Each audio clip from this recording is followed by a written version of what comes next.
En este martes de la segunda semana de Cuaresma, la Iglesia nos invita a meditar en el texto de Mateo 23, 1 al 12. Les leo el texto. En aquel tiempo Jesús habló a la gente y a sus discípulos diciendo: En la cátedra de Moisés se han sentado los escribas y los fariseos.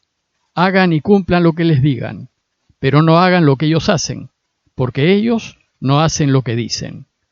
Ellos lían fardos pesados e insoportables y se los cargan a la gente en los hombros, pero ellos no están dispuestos a mover un dedo para empujar.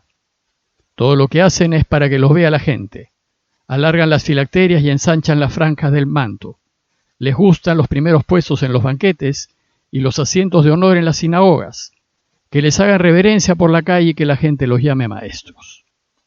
Ustedes, en cambio, no se dejen llamar maestros, porque uno solo es su maestro, y todos son hermanos. Y no llamen padre suyo a nadie, porque uno solo es su Padre, el del cielo. No se dejen llamar consejeros, porque uno es solo su consejero, Cristo. El primero entre ustedes será su servidor, el que se enaltece será humillado, y el que se humille será enaltecido. El contexto del relato que hoy vamos a reflexionar es el siguiente.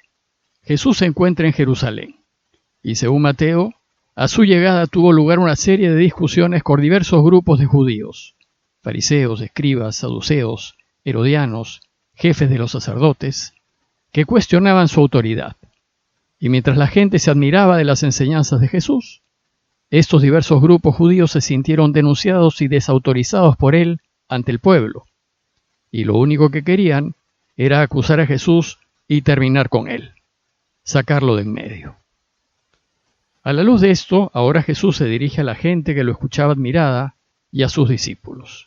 Y es así como empieza la lectura de hoy. Jesús habló a la gente y a sus discípulos diciendo. Con esta introducción Jesús se dispone a iniciar una enseñanza que es el resultado o conclusión de las discusiones que ha tenido desde que llegó a Jerusalén. Y lo primero que dice a la gente y a sus discípulos es: En la cátedra de Moisés se han sentado los escribas y los fariseos. La cátedra, como ya les conté en alguna ocasión, es el sillón o asiento desde donde los maestros enseñaban, pues antes los maestros enseñaban sentados. Los catedráticos se sentaban en su cátedra para dictar su materia, al igual que los obispos que enseñan desde su cátedra, que está en la catedral. En este texto, al decir Jesús que los escribas y los fariseos se han sentado en la cátedra de Moisés, lo que está diciendo es que ellos se han convertido en los únicos que se sienten con autoridad para enseñar e interpretar la ley.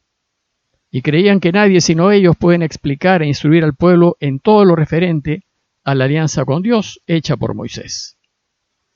Inmediatamente después, Jesús le dice a los suyos: Ustedes hagan y cumplan lo que ellos les digan, pues están enseñando lo que manda la ley. Pero no hagan lo que ellos hacen, porque ellos no hacen lo que dicen.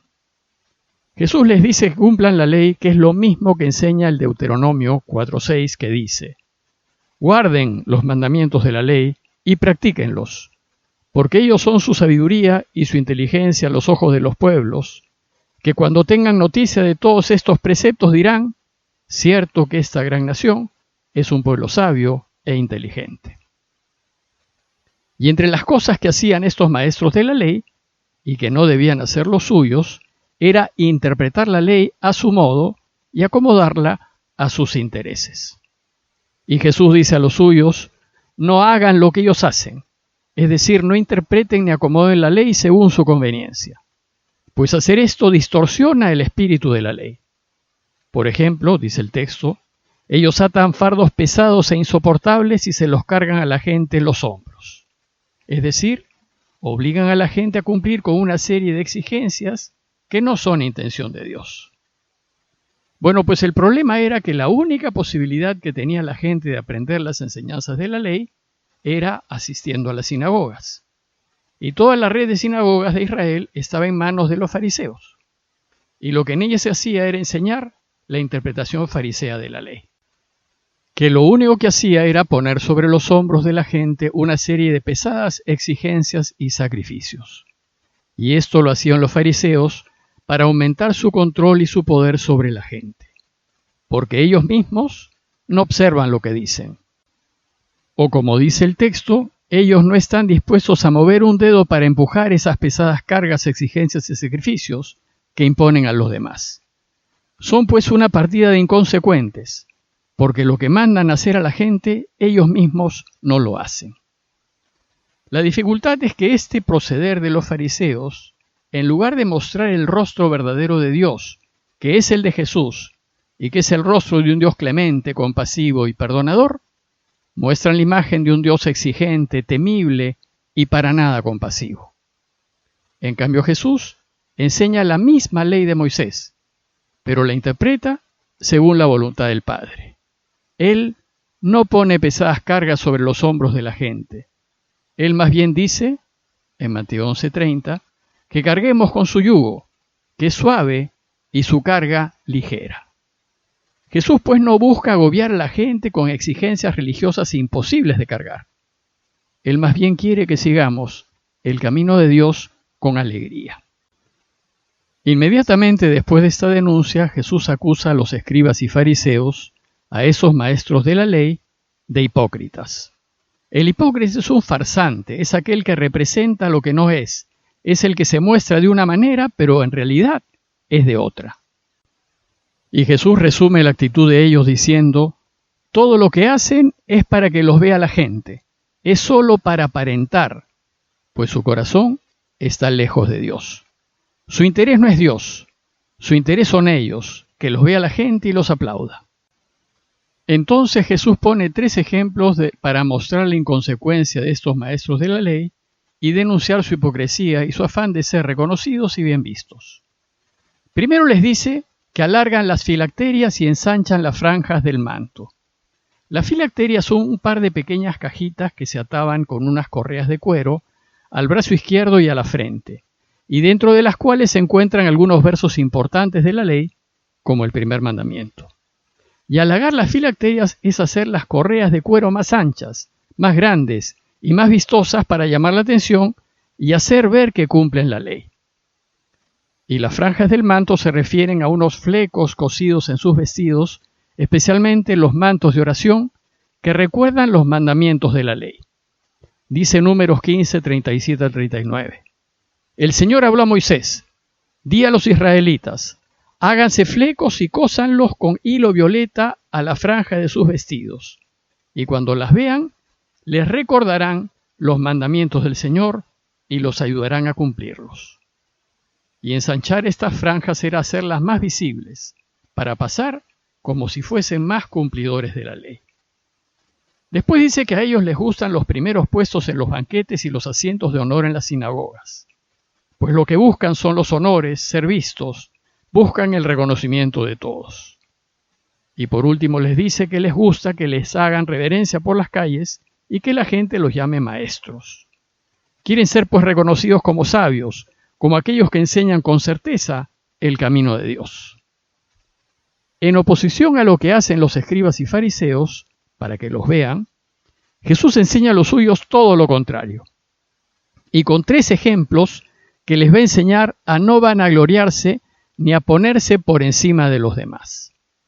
Estos 3 ejemplos no deben tomarse separadamente, deben interpretarse como 3 ángulos o perspectivas de una misma crítica. Primero les dice, ustedes no se dejen llamar maestros, porque uno solo es su maestro y todos ustedes son hermanos. La palabra rabí, que aquí se traduce por maestro, significa literalmente grande mío, mi excelso, mi superior. Era una alabanza muy grande. Segundo, les dice, y no llamen padre suyo a nadie en la tierra, porque uno solo es su Padre, el del cielo. Este verso se suele malinterpretar porque se saca de contexto. Si tomamos este texto literalmente, no deberíamos llamar padre a nadie, ni siquiera al que nos engendró. Y claramente no significa esto. No significa que no hay que usar la palabra padre en nadie. Claro que se puede usar. El sentido de este verso es que ningún padre de esta tierra debe ponerse delante de Dios, el Padre del cielo. Significa que no debemos endiosar a nadie ni considerar a nadie superior, sino solo a Dios.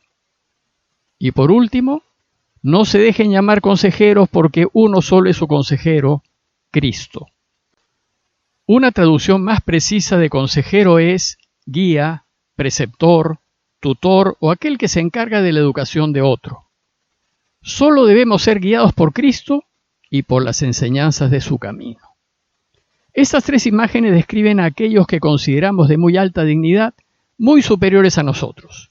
Y aquí lo que Jesús desea dejar en claro es que todos somos hermanos, todos somos iguales, y que nadie debe considerarse superior a los demás.